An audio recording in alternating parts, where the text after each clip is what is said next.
الحمد لله وحده والصلاة والسلام على من لا نبي بعده أما بعد. عن ابن مسعود أن رسول الله صلى الله عليه وسلم قال آخر من يدخل الجنة رجل فهو يمشي مرة ويكب مرة وتسفع النار مرة. یہ ایک لمبی حدیث ہے جس کا میں نے ایک ٹکڑا آپ کے سامنے پڑھا ہے.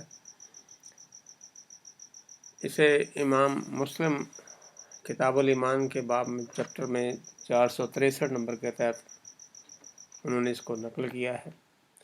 حضرت ابن مسعود سے روایت ہے کہ جنت میں سب سے آخر میں وہ آدمی داخل ہوگا جو کبھی چلے گا، کبھی چہرے کے بل گرے گا، کبھی آگ سے اسے جھلسا دے گی، کبھی جب وہ آگ سے نکل کر پلٹ آئے گا تو پلٹ کر اس کو دیکھے گا تو کہے گا بڑی برکت والی ہے وہ ذات، یعنی اللہ تبارک و تعالیٰ کی تعریف کرتے ہوئے کہے گا وہ ذات بڑی برکت والی ہے جس نے مجھے تجھ سے یعنی جہنم سے نجات دی.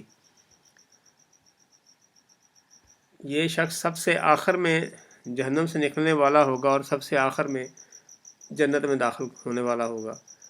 تو جب اس کو پیچھے دیکھ کے اس کو مخاطب ہوتے ہوئے کہے گا اور پھر آگے چلے گا تو اس کو ایک درخت دکھایا جائے گا. تو اللہ تعالیٰ اسے فرمائے گا کہ اے ابن آدم، ہو سکتا ہے کہ میں تمہیں یہ درخت دے دوں اور تم مجھ سے اس کے سوا کچھ اور مانگو. تو بندہ کہے گا اے میرے رب، یعنی اللہ تعالیٰ سے وہ وعدہ کرتے ہوئے کہے گا کہ میں اور کچھ نہیں مانگتا. اللہ تبارک و تعالیٰ اس کا یہ عذر قبول فرما لے گا، اور کیونکہ وہ ایک ایسی چیز دیکھ رہا تھا جس کو پر وہ صبر نہیں کر سکتا تو اللہ تعالیٰ نے اس کو اس درخت کے قریب کر دیا. یعنی اللہ تبارک و تعالیٰ نے اس کو درخت کے قریب کر کے اس کو سائے میں جگہ دے دی، اور پھر اس کا پانی پیے گا. پھر اس کے اوپر ایک اور درخت اس کو دکھایا جائے گا جو پہلے سے بھی زیادہ خوبصورت ہوگا. اب وہ پھر جو اس نے اپنے رب سے معاہدہ کیا وہ اس کو بھول جائے گا اور پھر کہے گا یا اللہ مجھے اس کے قریب کر دے تاکہ میں اس کے سائے میں بیٹھوں، اس کا پانی سے سیراب ہوں، میں اس کے علاوہ اور کچھ نہیں مانگوں گا. اللہ پوچھے گا تو نے تو مجھ سے پہلے بھی وعدہ کیا تھا، اے آدم کے بیٹے تم اپنے وعدے سے پھر رہے ہو، تو نے مجھ سے پہلے وعدہ کیا تھا کہ تم مجھ سے کچھ اور نہیں مانگو گے. لیکن اللہ تعالیٰ اس کا عذر قبول کرتے ہوئے اس کو پھر دوبارہ جو اگلے درخت کے نیچے اس کو جگہ دیں گے. اور پھر اللہ تعالیٰ سے یہ پوچھے گا کیا میں اس کو تمہیں اس درخت کے نیچے کر تم کچھ اور نہیں مانگو گے. پھر اللہ سے وعدہ کرے گا یا اللہ میں اس کے علاوہ کچھ نہیں مانگتا، بس مجھے یہی کافی ہے. اللہ تعالیٰ اس کا پھر عذر قبول کرتے ہیں، اس کو پھر اس میں اس درخت کو اس کو عطا کر دیں گے.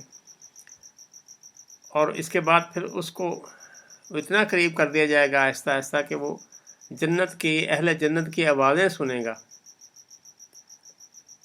تو وہ پھر اپنے رب سے کہے گا یا اللہ مجھے اس میں داخل کر دے. تو اللہ تعالیٰ پھر اس سے پوچھے گا اے آدم کے بیٹے ایسی وہ کون سی چیز ہے کہ جو میں تجھے دوں تو تو اس سے راضی ہو جائے، اور ہمارے درمیان جو یہ سوال و جواب کا سلسلہ یہ ختم ہو جائے، کیا تم اس سے راضی ہو جاؤ کہ میں تمہیں ساری دنیا اور اس کے برابر دے دوں؟ وہ کہے گا اے میرے رب، اے اللہ، اے میرے رب، اے میرے مالک، کیا تم میرا مذاق اڑاتا ہے؟ وہ انت رب العالمین، تو میرا مذاق اڑاتا ہے، میری ہنسی اڑاتا ہے، اور جبکہ تو جہانوں کا رب ہے. وہ انت الملک، تو بادشاہ ہے، تو شہنشاہوں کا شہنشاہ ہے. تو اس پر ابن مسعود ہنس پڑے. یہ حدیث بیان کرتے ہوئے آپ مسکرائے، ہنسے، اور پھر کہنے لگے، جو سامعین تھے ان سے کہنے لگے تم مجھ سے یہ سوال کیوں نہیں کرتے کہ میں کیوں ہنس رہا ہوں؟ تو سامعین نے پوچھا بھی آپ کیوں ہنس رہے ہیں؟ تو آپ نے کہا کہ اسی طرح رسول اللہ صلی اللہ علیہ وسلم بھی ہنس پڑے تھے. تو صحابہ کرام نے ان سے سوال کیا تھا کہ اللہ کے رسول آپ کیوں ہنس رہے ہیں؟ تو آپ نے فرمایا کہ رب العالمین بھی ہنس پڑے. یعنی بندے کی جو حرص ہے، ہوس ہے اس طرح کی، اپنے بندے کی حریص ہونے پر، آگے سے آگے جانے پر، اچھے سے اچھے کی تلاش کرنے پر، اچھا سے اچھا مانگنے پر اس کی حرص دیکھ کر اللہ تعالیٰ ہنس پڑے. دیکھو اپنے وعدے سے پھر رہا ہے، اور پھر وہ اللہ سے کہتا ہے کہ اللہ تو میرا مذاق اڑاتا ہے. اللہ فرمائے گا میں تیری ہنسی نہیں اڑاتا، بلکہ میں جو چاہوں کر سکتا ہوں، اور اللہ تبارک کو جو چاہتا ہے کر سکتا ہے. تو اللہ تبارک و تعالیٰ ہمیں جہنم سے بچا کر جنت میں داخلہ کر دے۔ اللہ تعالی ہمیں جہنم کے راستے کی بجائے براہ راست جنت میں ہمارا داخلہ فرما دے۔ اللہ تعالی ہماری ان دعاؤں کو قبول فرما لے۔ آمین یا رب العالمین۔ وما علینا الا البلاغ المبین۔